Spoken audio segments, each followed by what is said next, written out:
안녕하세요, 호돌이입니다. 오늘도 영상을 클릭해 주셔서 감사합니다. 얼마 전 구독자분께서 다음의 질문을 주셨습니다. 내용은 다음과 같습니다.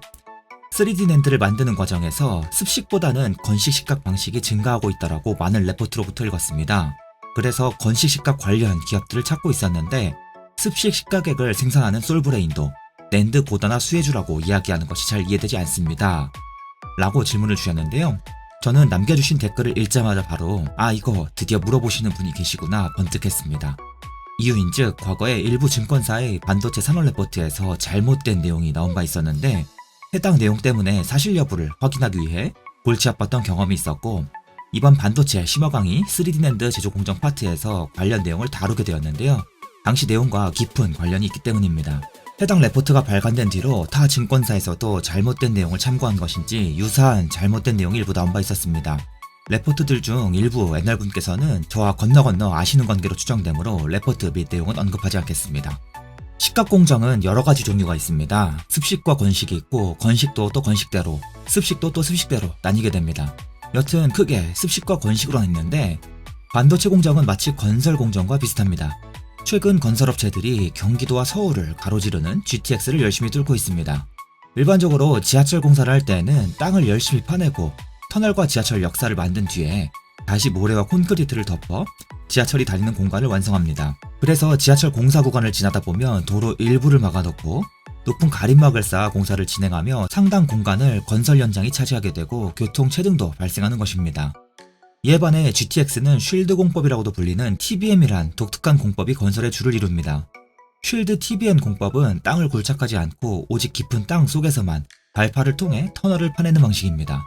GTX는 지하 40m 수준의 대심도를 지나기 때문에 땅을 걷어내 터널을 짓는 데에도 비용이 많이 들거니와 무엇보다 굴척이 불가능한 도심 지역을 관통하기 때문에 오직 깊은 지하에서만 터널을 파내며 공사를 진행하게 되는 것입니다. 이는 마치 두더지나 개미가 밖으로 나오지 않고 깊은 땅 속에서 땅을 파내는 것과 같습니다. 밖에서는 공사가 진행 중인지 알 수가 없는 것입니다. GTX 대심도 공사를 위해 필수적인 공정입니다. 꼭 GTX가 아니더라도 높은 빌딩들이 가득히 솟아난 도심지역이나 산을 관통하는 구역에서는 땅을 파내는 방식으로 터널을 만드는 공사가 불가능하기 때문에 반드시 TBM으로 터널을 뚫어야 하는 경우가 있는 것입니다. 이처럼 터널을 뚫을 때 땅을 파내어 터널을 만들 수 있는 경우도 있고 TBM으로 터널을 만들 수 있는 구역도 있습니다. 또한 필요에 따라 반드시 땅을 파내어 터널을 뚫어야 하는 경우도 있고 반드시 TBM만으로만 굴착이 가능한 구역도 있습니다. 비용상의 이유가 될 수도 있고요. 공정상의 이유가 될 수 있고 말입니다. 반도체도 마찬가지입니다. 습식 식각으로 만들 수 있는 구역이 있고 건식 식각으로 만들 수 있는 구역도 있습니다. 또한 반드시 습식을 써야 하는 구역도 있고 반드시 건식으로만 가능한 구역도 있습니다. 비용상의 이유가 될 수도 있고 공정상의 이유가 될 수도 있습니다. 3D 낸드 플래시는 엄청나게 많은 식각 공정이 필요합니다. 건물을 지을 때에는 한 층 한 층 올라가며 빈 공간을 만들고 건물을 쌓아 올라가지만 반도체는 공정 한계상 쭉 쌓아 올리되 뚫고 또 뚫고 잔뜩 뚫습니다. 이때 일부는 반드시 건식이, 일부는 반드시 습식이 필요합니다. 그런데 과거의 모 증권사의 레포트에서 특정한 습식 식각 공정이 건식 식각 공정으로 바뀔 수 있다는 뉘앙스의 레포트를 발간하였습니다. 이에 따라 습식 공정은 줄어들 것이고 해당 공정에 인산액을 공급하는 솔브레인에게는 리스크라는 점을 강조했습니다. 해당 레포트는 2010년대 중반부터 나왔었는데요. 물론 애널리스트 분께서는 반도체 전문가가 아니므로 내용이 틀릴 수 있으며 증권업계 내에서 내용이 와전될 수도 있습니다. 그러나 사실 반도체 공정을 담당하고 있는 사람들에겐 황당할 수 있는 내용이었습니다. 3D 낸드 플래시 제조는 여러가지 방법이 있는데 그중 삼성이 주력으로 채택하는 공정에서는 여러 종류의 식각 중 질화물의 식각도 매우 중요합니다.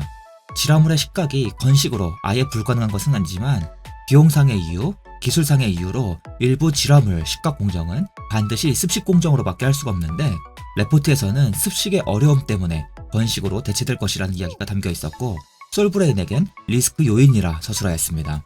그러나 사실 고선택배 인산이 최근 점차 많이 도입되는 이유는 오직 습식으로만 기업에서 원하는 퍼포먼스를 낼 수 있기 때문이며 어려움을 그나마 감소시킬 수 있기 때문입니다.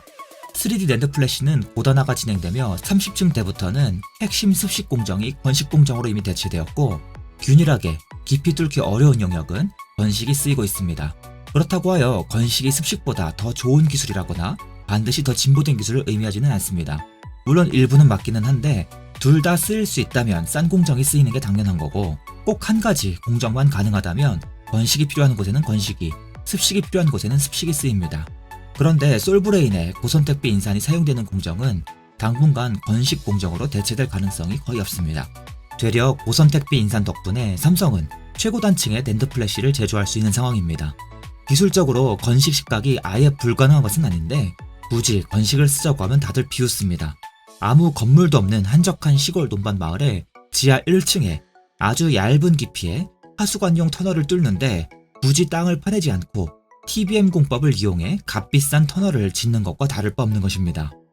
댓글로 답변을 남겨드렸으나 보다 상세한 답변을 위해 예시와 함께 별도로 글을 작성하며 충분히 답변이 되어드릴 것 같습니다.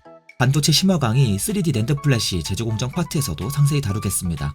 보다 구체적인 내용은 블로그 글을 통해 확인해 주시기 바랍니다. 감사합니다. 후돌이었습니다.